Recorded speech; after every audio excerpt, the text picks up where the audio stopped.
Bienvenue pour cette conférence qui va être consacrée à l'océan en nous, mieux vivre grâce à la mer, parce que notre cerveau entretient une relation très puissante avec la mer.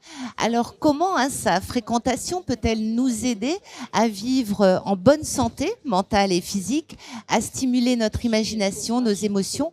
Nous allons vous proposer 3 regards croisés. Tout d'abord celui du docteur Rachel Baucher, chef du service de psychiatrie au CHU de Nantes, organisatrice du futur colloque Océan, Ville, Santé mentale, auteur de l'ouvrage La santé mentale en France, Rachel, que vous dédicacerez à l'issue de cette conférence. On vous applaudit, prenez place.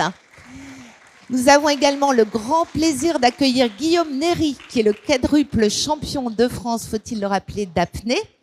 Champion du monde, que dis-je? Pardon. Et vous êtes auteur de Nature aquatique. Vous dédicacerez également Nature aquatique au terme de cette conférence. Et Christophe Onodibio, journaliste au Point, écrivain. Christophe, vous venez d'écrire Mer intérieure. Et le débat sera animé par Anne Jean-Blanc, responsable éditoriale de Neuroplanète, que l'on applaudit également. Anne, j'ai le plaisir de vous passer la parole pour parler de la fréquentation de la mer. Alors nous pauvres Parisiens, on sait bien que quand on arrive à Nice, on regarde la mer et on se fait waouh et on va déjà mieux tout de suite. Donc je pense que vous n'en êtes plus complètement conscients, mais sachez que c'est un vrai bonheur de vivre au bord de l'eau. C'est le sujet que nous allons développer donc aujourd'hui. Et alors on va le faire d'une façon un petit peu originale avec nos invités, nos trois intervenants. Moi, je voudrais que vous commenciez par me raconter les uns les autres votre première expérience personnelle avec la mer. Est-ce qu'on vous a poussé dans l'eau? Est-ce que c'était bien, Rachel, votre première expérience personnelle? Oui, merci de m'avoir invité à ces Neuroplanètes. Alors, ma première expérience, c'est, disons, l'anecdote que je voudrais raconter, c'était tout à fait inattendu. Alors, tout commençait pour le mieux.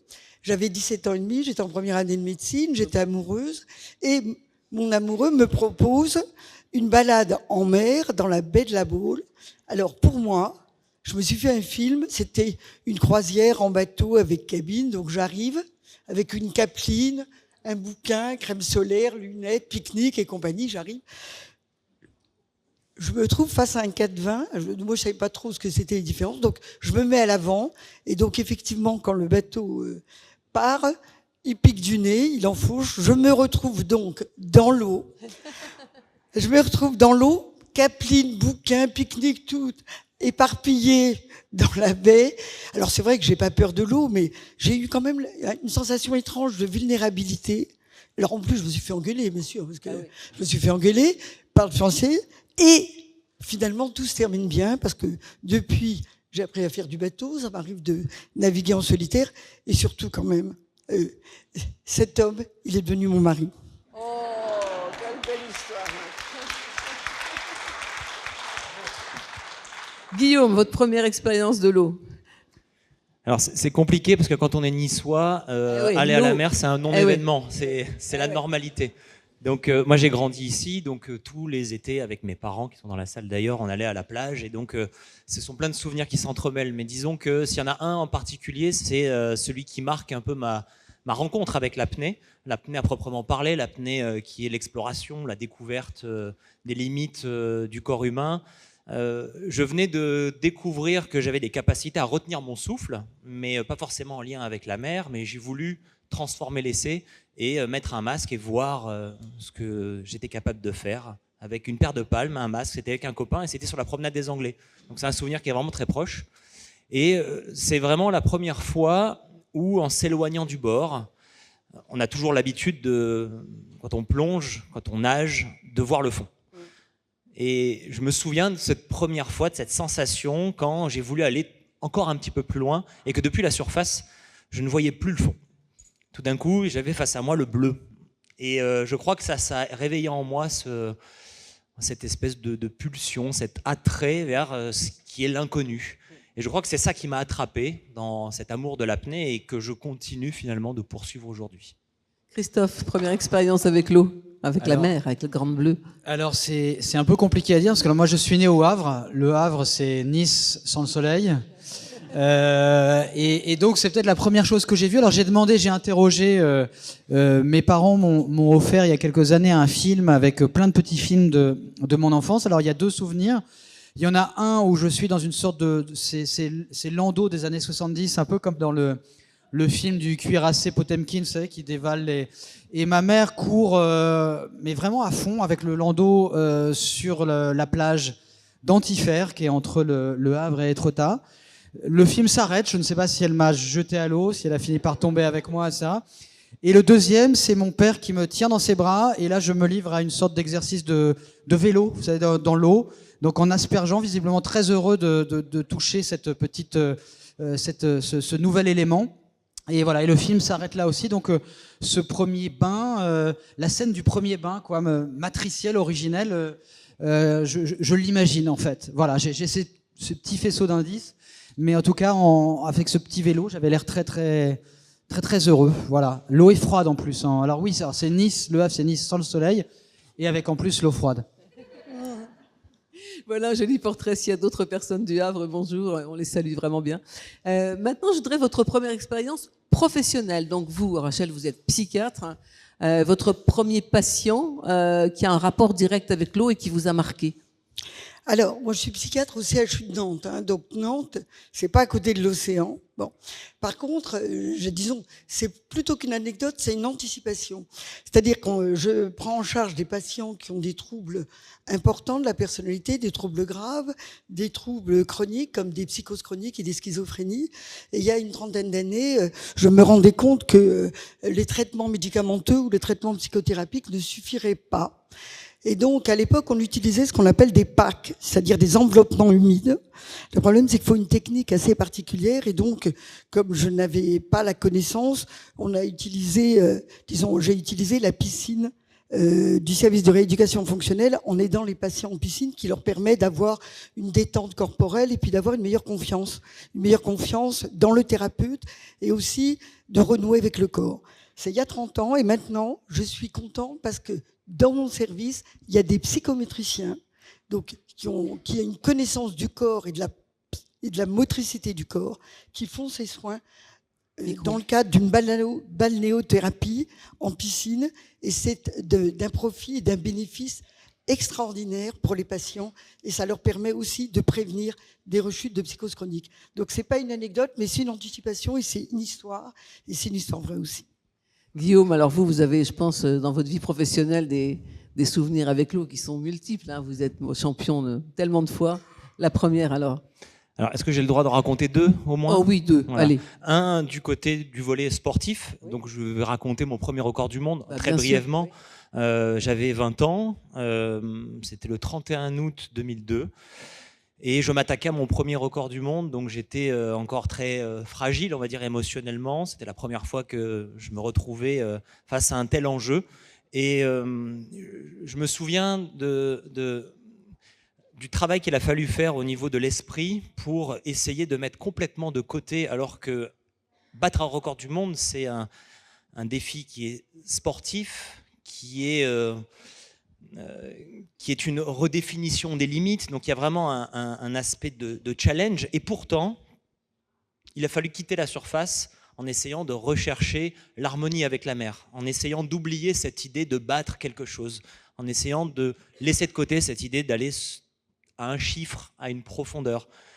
Et je pense que c'est intéressant. La mer joue un rôle en fait dans ce cas-là, d'éducation à un rapport On voit quelques images de vous qui n'ont rien à voir avec le record du monde, mais vous êtes en train de nager sous l'eau, c'est toujours magnifique. Oui, bah c'est un peu le prolongement de cette quête-là, essayer de se mouvoir dans l'eau en étant dans la recherche de fluidité. On ne doit pas être dans le combat. C'est pour ça que je voulais raconter cette anecdote du record. C'est qu'un record, c'est pousser au-delà des limites, et pour autant, ce qui permet d'y arriver, c'est l'abandon. c'est l'acceptation, c'est le lâcher-prise. Et en cela, la mer est une très bonne enseignante. Et ça me permet de rebondir très rapidement sur la deuxième anecdote professionnelle, d'un point de vue du côté de l'enseignant. Parce que j'ai monté, il y a quelques années, une académie qui s'appelle la Blounerie Académie, qui est à Villefranche-sur-Mer, et on accueille des gens de tous horizons différents, et notamment beaucoup de débutants. Et j'ai en souvenir une personne qui vient nous voir très stressée, très anxieuse, et qui vient rechercher dans la plongée en apnée une solution pour essayer de se détendre. Et on a assisté en quelques heures, en quelques jours, à la métamorphose de quelqu'un. La métamorphose qui a libéré, qui a laissé sur Terre ces tensions, qui est allée se fluidifier dans l'eau, qui a vraiment changé son rapport avec ses émotions, avec la tension, le stress. Et tout ça, ça a infusé et ça s'est continué dans sa vie quotidienne. Et si bien que la femme de cette personne nous a appelé 2 semaines après en nous disant je ne sais pas ce que vous l'avez fait, mais gardez-le. Gardez-le parce que c'est une métamorphose extraordinaire. Christophe, alors vous, c'est pour l'écrivain, hein, la mer et la littérature. Oui, alors moi j'ai grandi sur les falaises du pays de Caux, hein, vers Étretat, donc j'ai vraiment à 200 mètres des falaises. Il fallait que j'allais voir la mer tous les jours, tout petit.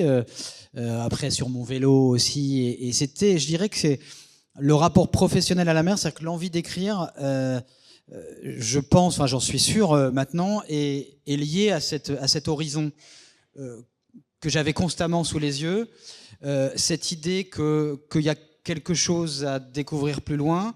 J'étais absolument fasciné par le passage des cargos, en fait, parce que du haut des falaises, je voyais les cargos, les supertankers, les porte-containers. J'adore en fait les porte-containers. Je trouve que ces petites boîtes pleines de richesses. Dans les porte-conteneurs, c'est pas beau, les porte-conteneurs. Je me rêve je commence Mer intérieure par un autoportrait de l'écrivain en porte-conteneur. Donc Mer intérieure, c'est le dernier livre de Christophe. Qui sort la semaine prochaine. Et en fait, je rêve d'être un porte-conteneur, mais un porte-conteneur qui et c'est pas triste du tout, hein, mais qui coulerait. Voilà. Je pense que là, on en parlera avec la psychiatre après. Voilà. Heureusement, vous n'êtes pas psychanalyste. Si, mais je comprends et quand en même. fait, il coule, et avec ces containers, ces boîtes de souvenirs tout autour de lui, avec les poulpes qui viennent jouer, etc., essayer d'ouvrir ces boîtes. J'ai l'impression que chaque livre que je fais est une sorte de petit container rempli de choses de ma vie. Et quand j'étais enfant, je voyais ces porte-containers qui passaient, comme sur un rail. Vous voyez, on dit les petits bateaux ont-ils des jambes? Bon, voilà, j'avais l'impression de les voir passer vraiment à l'horizontale. Et j'avais un grand-père qui avait travaillé longtemps sur les chantiers navals du Havre, qui n'avait jamais navigué, qui réparait en fait des bateaux sur lesquels il n'embarquerait jamais. Et ce grand-père m'a nourri d'histoires sur la mer quand j'étais petit. Et donc c'est tout de suite la mer que j'avais sous les yeux est devenue une sorte de support à fiction. Donc l'envie d'écrire, elle est venue de la contemplation constante de cette mer. Avec en plus les ciels du pays de Caux chargés de nuages qu'on voit sur les toiles impressionnistes. Donc ciel changeant, les vagues changeantes, la couleur changeante, l'idée que tout change, mais qu'au fond, de l'autre côté de cet horizon, je savais qu'il y avait New York, je ne pouvais pas voir, mais voilà, un nouveau monde. Alors Rachel, notre session s'appelle « Mieux vivre grâce à la mer ». Alors déjà, est-ce que c'est grave le cas de Christophe? Est-ce que vous pouvez faire quelque chose pour lui, pour les porte-conteneurs, ou c'est assez bénin finalement? Tout est possible. Mais ce qu'il faut savoir, c'est qu'on est tous vulnérables, et ça, on l'a compris au moment du Covid. Je voulais juste rebondir sur ce qu'a dit Guillaume Néry, en disant que justement, la plongée sous-marine est une activité thérapeutique majeure, et c'est une pratique psychothérapique, en fait, la plongée sous-marine, parce que le sujet renoue avec son corps de façon très particulière, et je peux dire que la plongée sous-marine permet un parcours catalyseur puissant de retrouver la pulsion de vie. Et c'est ce qu'a dit, c'était la femme du sujet qui tout à l'heure a dit, qu'est-ce que vous lui avez fait? Vous lui avez retrouvé sa pulsion de vie. Vous savez qu'on oscille entre deux pulsions, la pulsion de vie et la pulsion de l'eau, et vous lui avez redonné, par le biais de la plongée sous-marine, cette envie de vivre, cette pulsion de vie. C'est ça qui est majeur. Alors même qu'on cesse de respirer. Oui, justement, parce que je sais qu'il y a des études qui ont été faites sur la plongée sous-marine. La plongée sous-marine, à différence de l'apnée, on respire, on a des bouteilles. Quelque chose qui est intéressant, alors là, Christophe va pas être d'accord avec moi, mais je trouve qu'il y a quelque chose qui n'est pas forcément de l'ordre du naturel quand on respire sous l'eau, alors que quand on est en apnée, on vient se reconnecter à une pulsion de vie qui est ancrée en nous, dans notre nature. On redevient un mammifère marin. Et j'aimerais vraiment approfondir justement cet apport potentiel de la plongée en apnée pour aller dans la profondeur de la psyché. C'est la prochaine table ronde. Avant d'entendre ce qui se passe dans votre tête quand vous êtes sous l'eau, je voudrais qu'on finisse avec Rachel donc sur l'aspect psychiatrie, bien-être, le rapport à l'eau. Vous m'avez dit que l'apno, les soins sous l'eau, pardon, je suis en train de chercher. Vous m'avez dit. L'hydrothérapie était une pratique très ancienne. Avant, Anne, ce que j'aimerais, c'est pour éclairer tout le monde, c'est quoi la santé mentale? La santé mentale, c'est le socle du bien-être individuel, c'est notre état de bien-être émotionnel, et c'est aussi un reflet du fonctionnement collectif de la société. Et ça dépend, cet état de bien-être, cet état de santé mentale dépend de facteurs individuels, de facteurs de personnalité, de votre histoire, mais dépend aussi de facteurs différents, de facteurs collectifs comme des facteurs de l'environnement, comme on a vu le Covid, le terrorisme, disons, ça peut être les défis climatiques, ça peut être les problèmes économiques. Et donc, en fonction de ça, l'individu s'adapte ou ne s'adapte pas. Et donc, on a le stress est un trouble de l'adaptation, et quand il y a stress, il y a trouble psychique, et si les troubles psychiques ne sont pas traités, cette fragilité psychique, cette vulnérabilité va donner des maladies mentales avérées. Donc il faut intervenir suffisamment tôt pour pouvoir les repérer. Et disons, Anne, ce que j'aurais voulu, c'est faire le lien justement entre ville et océan. Pourquoi je le fais? Parce qu'au niveau des villes, les villes aujourd'hui, il y a 55% d'habitants de la planète. En 2050, ça sera 80%. Ce qui est quand même pas rien en termes de santé mentale et de santé physique, cette promiscuité. Bon. Or, deuxième élément qu'on sait, 80% des déterminants de santé sont socio-économiques, biologiques, environnementaux, c'est-à-dire l'environnement. Et donc, il faut les connaître pour, dans les politiques publiques des villes, je le dis à Richard Chemla qui doit être par là, pour construire les villes. Oui, dans une ville, tout compte pour la vie des citoyens. C'est-à-dire qu'aussi bien les espaces verts, les espaces bleus, disons, l'architecture, l'urbanisme, le sport, la culture, l'environnement familial, social, tout compte pour le maintien de cet état de santé mentale ou de l'altération. Et donc, il faut enfin dire que les problèmes, la santé mentale, on est grande année 2025, santé mentale, disons, ne dépend pas seulement que des experts médicaux comme moi, ou du champ du médical, mais va dépendre de tous ces professionnels qui sont concernés, la culture, l'architecture, le sport, l'environnement, donc le vert, le bleu, et donc bien entendu les océans. Et donc il faut avoir une vision maintenant holistique, une vision globale, transdisciplinaire, où tous ces différents métiers qui interviennent dans la construction d'une ville, je dirais il faut toute une ville pour être en bonne santé. Et alors en plus, quand la ville est près de la mer... Alors justement, est-ce qu'il y a une différence entre les villes de bord de mer et les autres dans tout ce que vous venez de dire? Parce que c'est un élément qui est tellement majeur d'être au bord de mer. Alors, déjà, deux éléments simples. C'est-à-dire qu'on sait, il y a de nombreuses études qui montrent que les gens sont beaucoup moins stressés en bord de mer que disons, à la campagne ou dans une grande cité. Deuxième chose... les villes, il y a un lien, c'est pareil, il y a de nombreuses études internationales qui ont été faites entre le lien entre une ville moche, alors je ne cite aucune on n'en cite pas, non.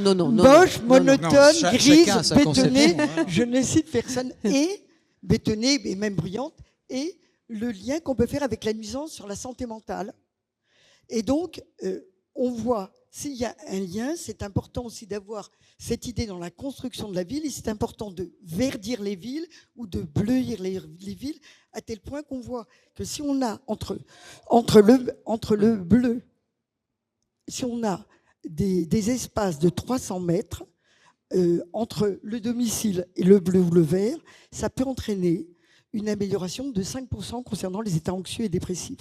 Donc, il est important dans une ville de tenir compte des espaces bleus, verts, rivières, lacs, océans, mers ou des forêts. Et cette distance de 300 mètres permet d'entraîner une amélioration, une diminution des états anxieux et dépressifs. L'autre élément aussi, c'est que la même promenade au bord de mer et la même promenade en pleine campagne va entraîner, dans le cas de l'approche, quand on est proche de la mer, 47 minutes de sommeil en plus en termes d'amélioration du sommeil, alors qu'au niveau de la campagne, si vous faites la même, c'est seulement 12 minutes d'amélioration de la durée du sommeil. Alors Guillaume, vous c'est pas sur Terre que vous êtes bien, c'est sous l'eau. Qu'est-ce qui se passe dans votre tête? Est-ce que c'est la grande sérénité dès que vous êtes les pieds dans l'eau? Est-ce que c'est un effet durable? Alors, moi, je suis bien et sur terre et sur l'eau. Je dirais que je suis bien sur terre aussi parce qu'il y a l'eau pas très loin. Oui, dès qu'on met la tête dans l'eau, et j'insiste vraiment sur ce côté de l'immersion et pas juste rester en surface, passer complètement sous la surface. Oui, ça a un impact qui est, en tout cas pour moi, qui va changer la nature de ma journée. Et donc forcément, quand on cumule des expériences comme celle-ci, ça vient changer le cours d'une vie, je dirais. Dès que l'on se met dans l'eau, il y a d'abord un changement au niveau du corps, hein, parce que là, on parle beaucoup de l'aspect mental, psychologique, santé mentale, mais c'est vrai qu'il faut toujours refaire cette connexion entre la dynamique du corps, hein, et de l'esprit. Et souvent, les deux sont extrêmement mêlés. Dès que l'on va dans l'eau, on se retrouve dans un milieu en apesanteur où on a la possibilité, on a un espace pour s'abandonner, abandonner toutes les tensions musculaires et faire confiance à un milieu qui nous porte. Et c'est vrai qu'on passe toute notre vie sur Terre, cloué au sol par la gravité, à accumuler des tensions dans tout le corps. Et c'est intéressant d'avoir ces espaces-là dans l'eau qui permettent de libérer complètement le corps. Donc là, déjà, par le corps, il y a un premier effet au niveau du mental. Et puis dès que l'on quitte la surface et qu'on descend dans le bleu, il y a, et là je parle vraiment pas de profondeur, hein, parce que c'est vraiment important de s'imaginer que ce que je dis là, c'est valable dès que l'on est à quelques centimètres, 1 mètre, 2 mètres sous la surface. On se retrouve enveloppé par un élément. On est enveloppé et on coupe absolument totalement avec tous nos repères de notre vie terrestre.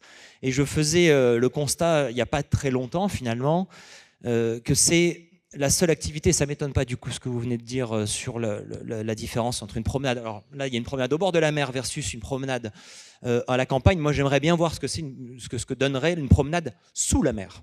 Parce que dans une promenade sous la mer, c'est ce que vous faites. On enlève, oui, c'est ce qu'on voit à l'image, on enlève nos habits, on enlève tout ce qui fait de nous des humains civilisés. Bon, on met un maillot évidemment, mais on laisse de côté, ou pas, oui, c'est vrai, mais on laisse de côté cet objet qui nous a servi aujourd'hui, à savoir tous les objets connectés, les montres, les téléphones portables, et c'est le dernier espace. C'est le dernier espace de liberté où on peut se retrouver dans un tête-à-tête, dans un corps-à-corps avec l'eau, avec l'élément, et finalement, c'est une pulsion de vie, c'est un espèce de retour, je dirais, un état animal.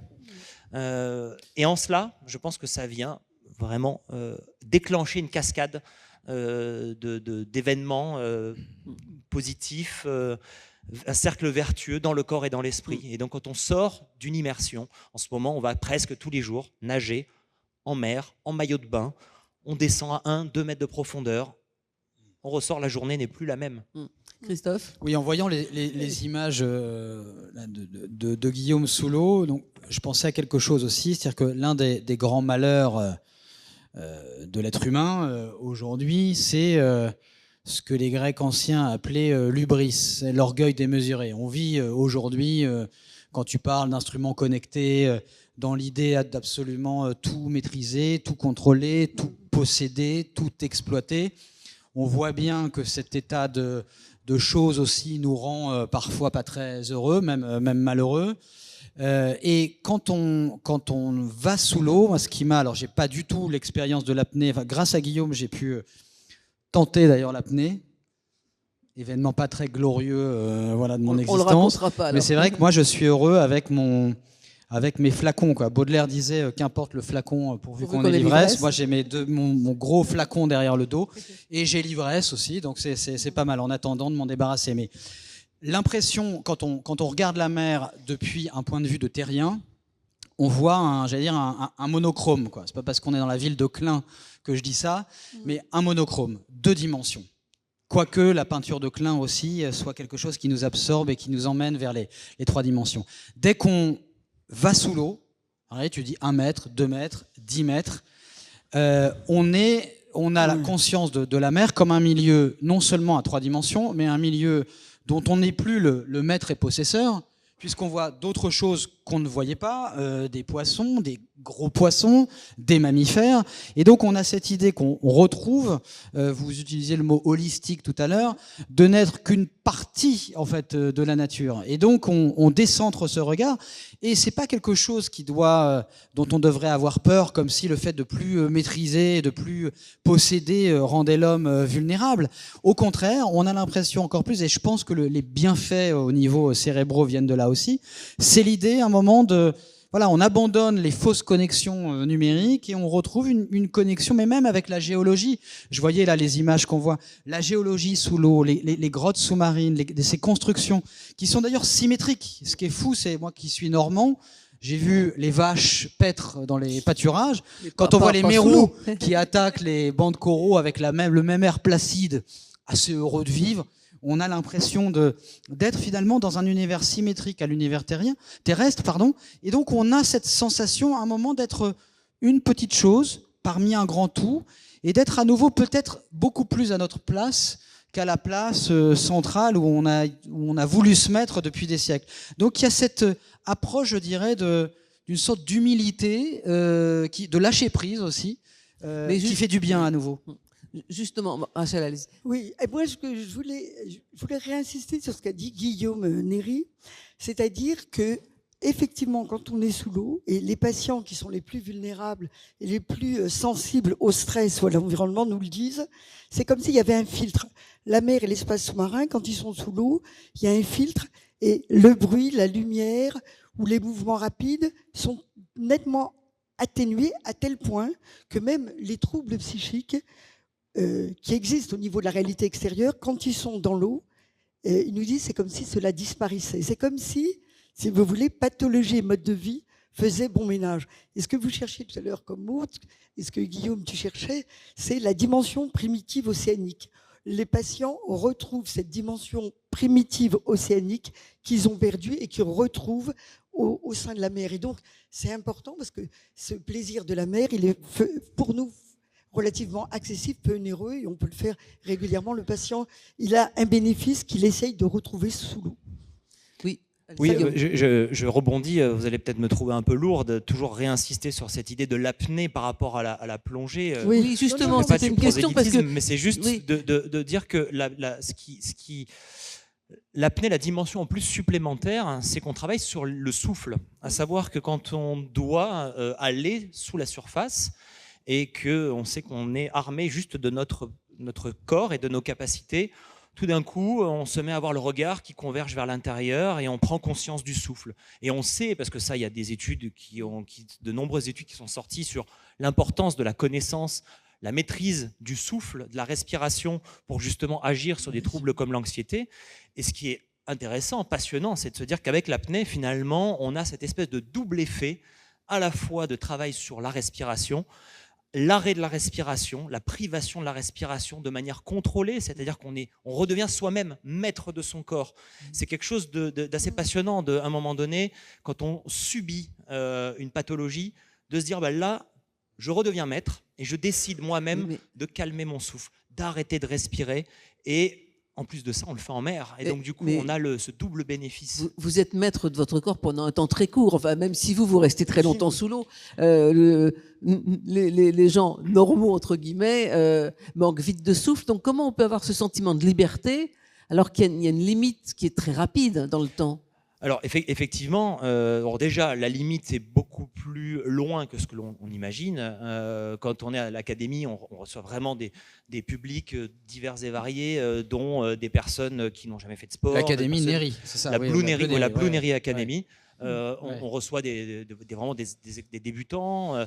On a des personnes régulièrement de 60, 65 ans, 70 ans, même plus, qui n'ont pas fait de sport dans leur vie. On a des anciens fumeurs. Donc on a des gens qui n'ont pas, on pourrait dire, les prédispositions pour réussir dans l'eau. Et en réalité, on se rend compte qu'en réveillant certains mécanismes, certains réflexes, en essayant, en étant guidé avec les bons conseils, tout le monde se rend compte qu'on a en réalité une autonomie bien plus grande que 10-20 secondes, comme ce que j'imagine la plupart des personnes. Je pensais 2-3 minutes, mais c'est déjà pas mal. Bah, c'est 2-3 minutes, oui, mais non, pas vous. La plupart du... chaque fois qu'on demande à quelqu'un combien de temps vous pensez que vous tenez en apnée, tout le monde nous répond 30 secondes. Et en réalité, tout le monde est capable d'aller au moins à 1 minute 30 ou 2 minutes. Et croyez-moi, 1 minute 30, 2 minutes pleinement vécues. C'est pas 1 minute 30, 2 minutes pendant lesquelles on pense à autre chose, pendant lesquelles on est distrait. C'est 1 minute 30, 2 minutes pendant lesquelles on est à l'intérieur. Chaque seconde qui passe est pleinement vécue. C'est largement suffisant pour ouvrir des portes, des portes passionnantes. Et quand on plonge avec un conteneur de soucis, est-ce qu'on devient léger dès qu'on est dans l'eau? Pas des soucis, justement, tous les souvenirs de vie. Non, mais moi, je ne vais pas faire la bataille avec Guillaume sur l'apnée et les bouteilles, mais c'est artificiel, les bouteilles, évidemment. Il y a aussi, dans ce rapport au cerveau et à la mer, c'est que c'est aussi, la mer, quand on est au milieu de cette mer, qu'on soit au-dessus, dedans, dessous, dessus, on est en contact avec un imaginaire aussi tellement puissant que c'est extrêmement nourrissant. Tout à l'heure, vous parliez du sentiment océanique. Le sentiment océanique, ça a été formulé par Romain Rolland, l'écrivain prix Nobel de littérature. Il n'est plus tellement lu, dont le grand ami était Freud. Et Romain Rolland expliquait donc quelque chose qu'il a appelé le sentiment océanique, en disant que quand il était dans l'eau, je pensais à Flaubert, mais c'est une citation peut-être un peu trop que j'oserais pas dire en public aussi sur l'eau. Le premier bain de Flaubert en mer Rouge, après avoir traversé une partie de désert, qui devient vraiment, quand il le décrit, quelque chose d'extrêmement érotique, quoi. En fait, chaque vague est une... Enfin non, je vais m'arrêter. Allez, là, vas-y, c'est allez. pas... Non, tout le monde attend que ça. Un petit comité. Rachel va avoir du boulot. Le sentiment océanique, donc Romain Rolland explique que quand il est en train de nager dans l'eau, il a l'impression d'être connecté à tout ce qui fait l'humanité. D'ailleurs, il s'est versé il a basculé vers l'hindouisme à la fin. Et Freud n'arrivait pas à comprendre ce que lui disait Romain Rolland, donc il correspondait. Il disait, tu comprends, j'ai l'impression, c'est pas quelque chose de religieux, mais l'impression d'être connecté à un tout, au présent. Là, on voyait des requins tout à l'heure. Le requin, c'est un animal qui n'a pas évolué depuis des millions d'années. Quand on plonge, on est aussi en contact avec des animaux qui nous redonnent le sens du temps aussi. L'espace, le sens de l'espace, mais le sens du temps. Et c'est amusant parce que sur cette lettre sur le sentiment océanique, Freud a mis beaucoup de temps à répondre. Et quand il a répondu, il a dit « Je ne comprends pas ce que tu dis, signé Sigmund, animal terrestre ».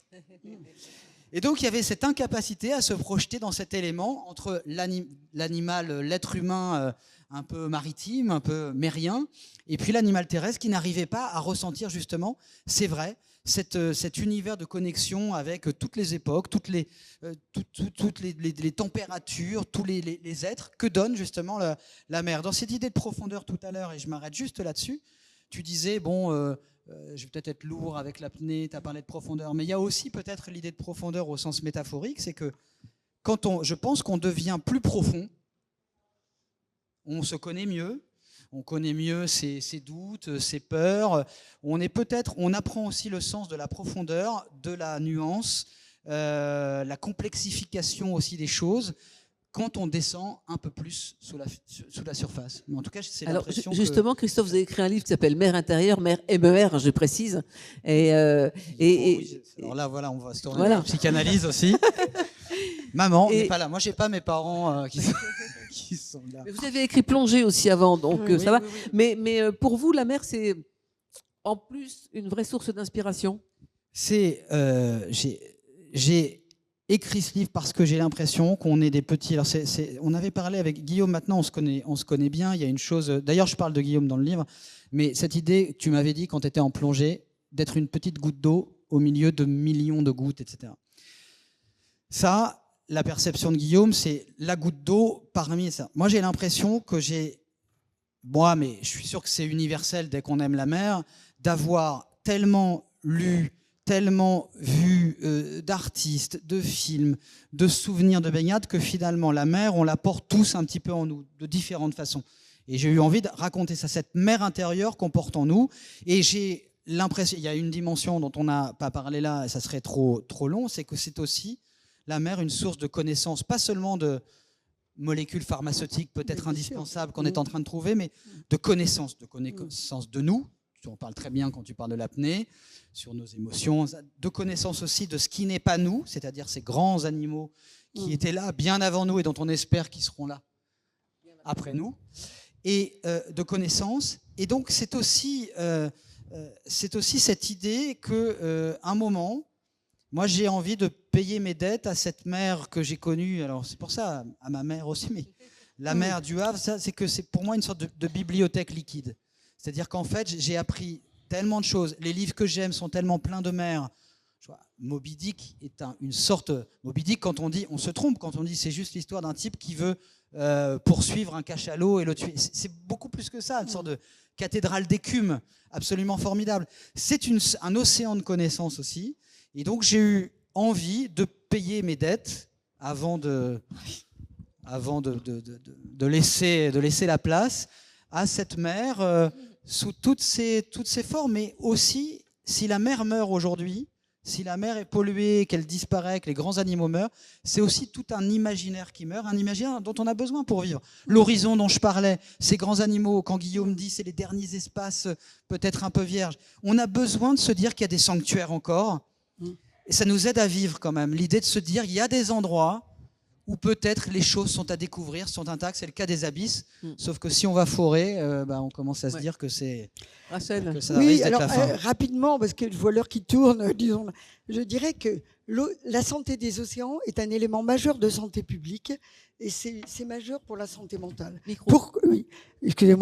C'est un élément majeur pour la santé publique et c'est un enjeu majeur de santé mentale. Les océans, on pourrait dire, c'est une grande pharmacie, car ça stimule tous les 5 sens. Alors, je ne vais pas le détailler parce que je n'ai pas le temps, mais aussi bien la question de la beauté, on est saisi par la beauté du paysage. Moi, ce matin, quand j'ai ouvert la fenêtre, heureusement que ma précédente chambre avait un problème de robinetterie, je me suis retrouvée face mer. C'était formidable au niveau du paysage. Donc, la question du beau, c'est le beau nous permet de nous dépasser. Le beau nous permet aussi de nous rencontrer, d'avoir une meilleure connaissance de nous-mêmes et d'avoir confiance aussi dans l'autre. Donc, il y a le beau, le bleu. Le bleu, on sait très bien que le bleu, ça stimule la créativité, la concentration. Ça aussi, c'est un phénomène tout à fait physiologique puisqu'on a une libération d'hormones. C'est les endorphines, les hormones du bonheur que tout le monde connaît. Donc, il y a le son de l'océan, les sons blancs. C'est des sons qui permettent aussi de retrouver une certaine relaxation, une certaine méditation. Il y a aussi l'exercice physique aussi qui permet une meilleure qualité de vie, une amélioration de la qualité du sommeil, une amélioration aussi concernant la régulation de l'humeur, une amélioration au niveau d'une diminution de l'anxiété. On voit comment les différents sens, et l'air iodé aussi, on peut le prendre, ils ont une meilleure circulation non seulement de nos cellules, mais de nos voies respiratoires, et qui ont un impact aussi sur les douleurs, sur la respiration, la tension, tout ça sur la santé physique, qui a bien entendu un retentissement sur la santé mentale. Donc oui, la santé des océans nous importe, et oui, les océans, c'est une grande pharmacie qui nous importe de conserver et de préserver pour préserver notre capital psychologique de santé mentale. Quand tu sors de l'eau, Guillaume, pardon, si vous n'aviez été que terrien, tout ce que vous auriez raté. Mais tu te sens plein justement quand tu sors d'une apnée plein de ces hormones, etc. Physiquement, tu as l'impression de... Oui, il y a une espèce de sentiment de libération, une légèreté qui s'ensuit. Alors oui, tout ça, c'est de la chimie. Je pense que ça s'explique. Il y a beaucoup de chimie, mais il y a aussi la relation, le contexte émotionnel. C'est-à-dire que tout ça, disons, on est, par exemple, la perspective de l'océan, l'horizon, ça, c'est le monde ouvert sur nos émotions. Or, vous savez, nous sommes ce que j'appelle des éponges à émotions. Un être humain est un éponge à émotions. Ce qui est important, c'est de les verbaliser, les émotions. Ce qu'on n'a pas pu faire en période de Covid, ce que les gens ne font pas suffisamment, par exemple, dans le monde du travail, qui est à l'origine de stress.